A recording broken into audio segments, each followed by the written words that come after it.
Greg, you've clocked up some pretty interesting experience in your lifetime. So you're the creator of the original veggie burger, and you founded the world's only shop dedicated to chaos theory. And I think I could probably spend many, many hours discussing all these fascinating things that you've done, but I want to focus on one of your latest achievements, which is your book, Son of God. So in this book, you propose that the sun, rather than being this meaningless ball of plasma, is actually conscious. So what do you actually mean by conscious in the context of the sun? I mean that it is a living being with consciousness, and with a consciousness that's so far beyond what we enjoy that it would accord it divine status. And this sounds really strange, but only because nobody's ever heard that in this culture for most of the time, for their whole life, really. And it's one of those things which is actually, once you get a hold of it, it's really obvious. And you say, oh my, duh, yeah, of course. And it's something which was the default mode wherever you went in the world for millennia, coming up to 0 BC or 300 AD. It was the intuitive default response from people to recognize intuitively that the source of the light of life knew life itself. And we now have all sorts of evidence that supports that. When we understand photosynthesis, we recognize that the energy of sunlight that is stored in plants that we eat is the actual energy of life. So our exchange right now is powered by sunlight being recycled.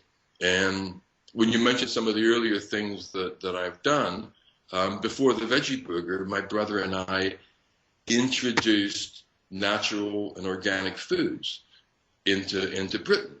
And I mean, I put the first person to ever put brown rice in a packet and put it on sale. And what was behind that was the idea that what you ate affected your health, affected how you were and what you were. And nobody had thought of this before. It was a completely bizarre concept. And people thought, oh, you're crazy. This is a dumb hippie, you are what you eat stuff. And yet now it seems obvious to just about anybody except the medical profession that your diet affects your health and your well-being in a big way. And this is what stellar consciousness, because if the sun is conscious, obviously all stars are. And it's something that once you put all the pieces into place and you live with it for a few days, weeks, or months, it's blindingly obvious. And that's what I love about it. I love sort of pointing out the obvious to people, things that we've forgotten, like diet affecting health. Yeah. And it's interesting that you said that, this concept sounds strange to people nowadays and perhaps quite radical. But if we look at ancient cultures, 2000 plus years ago, this was something quite normal to even worship the sun as a god, and they revered it and they depicted it in their mythologies and their carvings in rocks and paintings and so on. Why do you think this shift happened from seeing the sun as something sacred and divine to seeing it as something merely scientific, like this material object which services our needs on the planet, but nothing more than that? How do you think this change occurred? Well, it was pretty direct and targeted. It was when Christianity became the official religion of the Roman Empire. It suddenly had the power of the coercive state behind it. And this and sun worship was the big competition. The sun or light had been replaced with a god of light, but a god who had created light, along with Adam and Eve and the earth and stars to decorate the sky. And this was a major shift. And any, sun worship was a more heinous crime than murder, rape, robbery. It was the worst thing you could do, and it lingered on in England and parts of Europe and North America and Central America for a long time until the Romans or the missionaries or whoever it was arrived. But it's nothing scientific about seeing sun worship as ignorant or primitive. It was strictly an imprint put upon us by the church. Mm-hmm. Yeah. I mean, there's something quite appealing, I think, with worshipping the sun, because there's no dogma, there's no rules about how we can or can't behave, there's no rules of conformity, no requirement for donations, that's quite appealing. But what do you think the reason is that people did worship it? I mean, did they believe that the sun directed the course of their lives, or that determined things that happened to them? What would you say about that? Well, they felt that connection with the whole. I mean, ancient people felt the connection with the whole world, with the trees, with the earth, with the rivers and the mountains, as being sharing in the conscious world, living world that we're in. And they didn't have this idea that only humans, God and angels and the devil had consciousness, and everything else, including animals, was just dead, unthinking mechanics. So and then if you have that headset, you see that everything is part of a living world. You look at the sun, and that's obviously the driver, the main light and life force behind it. It's an intuitive thing. And if you're showing gratitude to the world around you for your own existence, this is one of the main objects that you would show gratitude to. It wasn't the only God, but it was usually the prime God in the pantheon of ancients. Mm-hmm. So I suppose it's one thing to say that the sun is like a conscious entity, and another thing that the sun is like a god. So in the ancient cultures, when they believed the sun was a god, or they worshipped it as a god, did they see it as like a creator of life? In most cases, yes. I mean, there was not always the exact same imprint put upon what the sun was, but it was very often a creator god, very often the prime god behind everything else. Of course, if you go to Zoroastrianism or to the Pharaoh Akhenaten in Egypt, they recognize light as the ultimate divinity, and our sun was the local representative of the life force. So light was everything to those two, and the sun was a local god representing that, which is taking it to a different plane, if you like. Yeah, right. And so there's quite a lot of diverse cultures that have revered the sun. The Sumerians, Native American Indians, in Peru, the Incas, and so on. Are there a lot of similarities between the way these cultures looked at the sun? There are, to a degree. There's a lot of similarities between the two prophets I mentioned, Zoroaster and Akhenaten, on light. What I didn't do in the book is go through a catalog of ancient sun worship. I mean, some of the book is devoted to that, but I'm really bringing the sun out of the cupboard here and now today and looking at what we know cosmologically about the sun and other stars and the galaxy and the universe and what's going on there.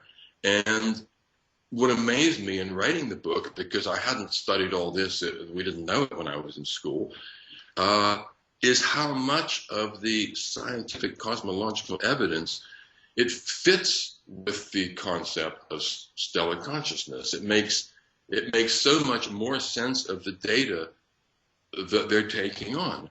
And yet there's this absolute, iron wall between scientists and regarding other things as having consciousness. And they just don't go there. And what they're doing is supporting an old church taboo, saying you don't study this, spirituality is our area, you stick to the mechanics of things. And it astounds me how much the evidence supports it. So if you were coming with a completely unbiased mind, you know, are stars conscious or are they dead, dumb balls of plasma? And you start looking at the evidence, oh yeah, of course, they behave like conscious entities. And once you do that, you don't need to come up with something bizarre like dark matter to explain why stars don't behave like dumb balls of gas, responding to nothing more than the laws of mechanics. They're doing all sorts of weird stuff. So we have to have this crazy dark matter, which is, as NASA put it, that's the name given to the answer of a problem that hasn't been solved. Right. I mean, nobody knows what it is. It just, well, it's something out there which explains why it's going on like that. And so what are some of the other characteristics of the sun, you know, that science does know about, which you would say supports this perspective? Okay, so the other perspective is dead dumb ball of matter accidentally produced by the laws of nature. The sun has 7 different layers to it. Each one of them is performing specific different functions. Within the body of the sun, which we see, there are 4 levels. There are 3 invisible layers. Those 4 layers in the visible sun, some of them turn around each other at different speeds. So you're possibly creating a dynamo type effect. The light takes 1 million years, rough, give or take, to come out of the sun after it's left the core. The sun has a connection. NASA discovered this 3 and a bit years ago. A connection to Earth. They call it a magnetic portal. It's the diameter of Earth. Part of it comes from the Earth's electromagnetic field, invisible body part of the Earth, to the sun's corona, which is its invisible electromagnetic field. So one part comes from the sun, one part from the Earth. Every 8 minutes they join together. Tons of high energy particles pass back and forth between them. Is this dumb matter behaving accidentally? Our sun is also connected to other stars by electromagnetic fields, these giant electromagnetic fields spanning space, connecting stars together. We use electromagnetic fields to send radio, television, Wi-Fi, information transfer. Plants, bacteria, fungi use photons, electromagnetic energy to communicate with each other. Our cells communicate with photons. Wherever we see these in action, they're transmitting information. We see a whole galaxy connected by stars linked up. Stars are also binary. They have partners. The romantic scientists call it a binary system. We call it a couple or a partner, and they spin around each other as they travel through the galaxy. They live in communities called clusters. A cluster of stars might be a few hundred, a few thousand, or 5 or 10 million, like we live in villages, towns, and cities. Galaxies themselves are connected by electromagnetic fields. So it's very complex behavior that it's just hard to believe this is all accidentally set up and purposeless. There's no meaning to these connections between stars, no more meaning than the gas we emit if we haven't chewed our food properly. This is all very structured behavior going on, and I don't really think it fits with dead dumb balls of plasma. Yeah, right. And so if the sun is a conscious entity, then presumably it has purposeful action, it can communicate with the world around. So what would things like sunspots or solar flares, what do you think they mean? I mean, could they indicate some form of discontent? Are they responding to things happening on Earth? What do you think about those phenomena? I do think about them, but it's also, sometimes I think it's like asking one of the intestines in our gut, what do you think about, Mr. Sams and what he's thinking of? And there is a connection there. but I'm not sure how deep into my thoughts they get. It's on another level, we get vibrations from the sun. That sunlight is solar energy that is coming to us, and it makes us feel good. We got a sunny day, we feel good, our spirits get lifted by that light, and we don't get that from bright lights and hot rooms. We get it from the vibrations, the good vibrations coming from the sun. And I think that might be intentional. It's everything in the world basks in sunlight. It's this energetic response that we're having. What the sun thinks about, what powers it, I don't know, but I do know that the features on the sun, because you've got sunspots, solar flares, coronal mass ejections, and coronal filaments, they're all unpredictable, even though they move in cycles. And since Galileo, we've been tracking sunspots and trying to figure out if there's some pattern or rhyme or reason to it, which could be like somebody following me around and saying, when's he going to go to the Portobello Road next? I wonder when he's going to see another movie, stuff like that.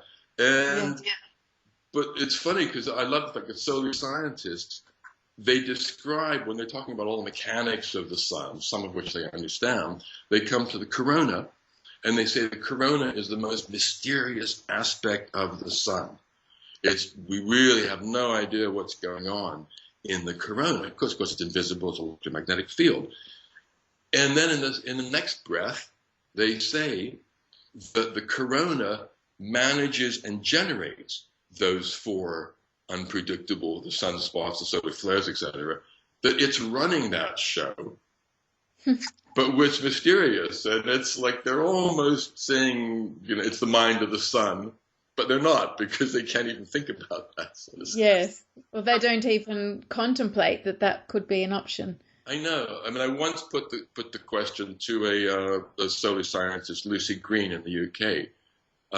And she focuses on the electromagnetic fields of the sun. And I was really pleased she didn't say rubbish, because it was an audience full of people interested in cosmology. And she said, well, we're so involved in the detail of what we're looking at, maybe sometimes we don't see the bigger picture. So that was, she didn't dismiss it, which was. And do you find that many people are open to the idea of the sun being conscious, or do you come up with a lot of resistance to this concept? Well, the book came out 4 years ago, and I've given a lot of talks and interviews and written things on it. And I will say that when I first came out with the book, or was talking to people about what my book was in the latter stage of writing it, I got weird looks. Just like when I was telling people in the 60s that the 8 affected their health.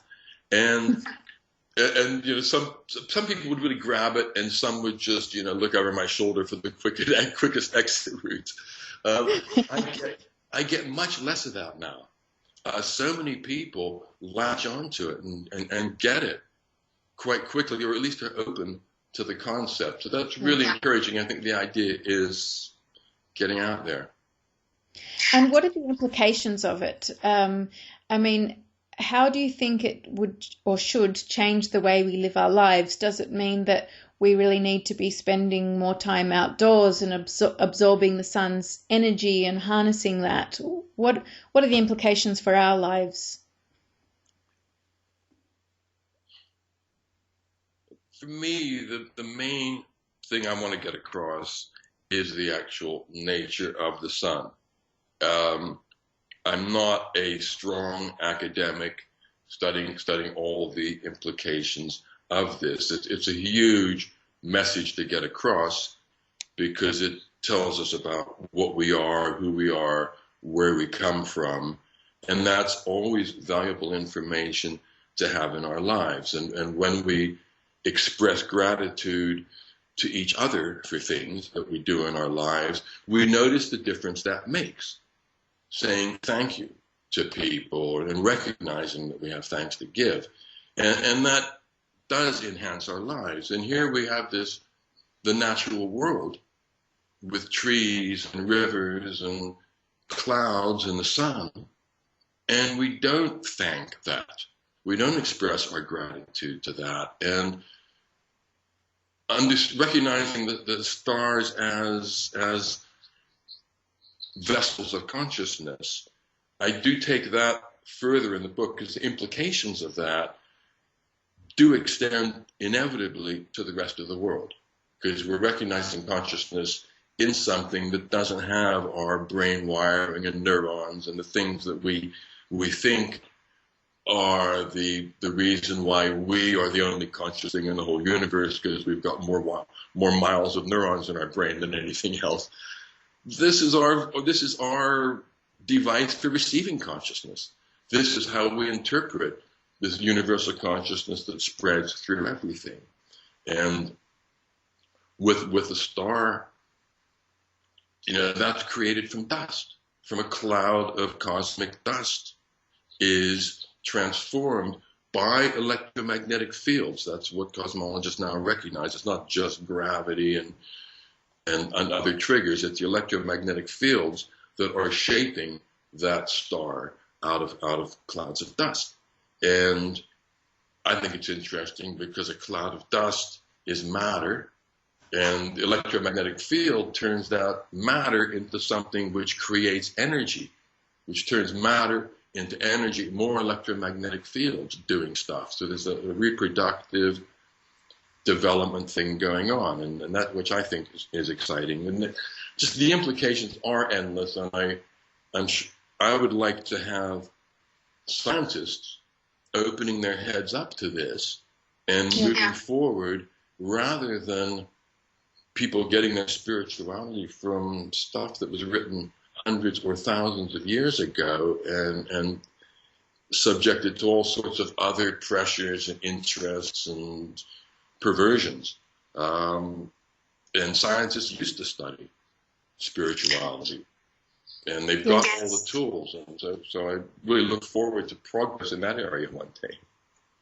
Yes, and I think there's definitely an element of arrogance to think that we're the only things that have consciousness. And, it wasn't that long ago that we thought the whole universe revolved around us, or revolved around the earth. So we've come as far as changing that and realizing that we, revolve around the sun, and maybe in the future we can take another shift and open our minds up to, other perspectives as well. And in some ways it's like a rediscovery, not just a new concept, but it's actually a rediscovery of a concept that was practiced and believed for who knows how long, tens of thousands of years probably. So it's really very interesting, and I hope this gets a lot more exposure, because it's, I think, really important for scientists to investigate things that don't just sit neatly into boxes, to be able to delve a little bit deeper. I mean, it's a serious Pandora's box for them, though, because once they open that up, it changes so much. But that's great. It is great, yeah. It's great. Yes. Well, thanks so much for your time, Greg. It's been really interesting, and hopefully we'll hear more about it in the future, and perhaps even some scientific research one day would be great to see. It's been a pleasure talking with you, April. It's great.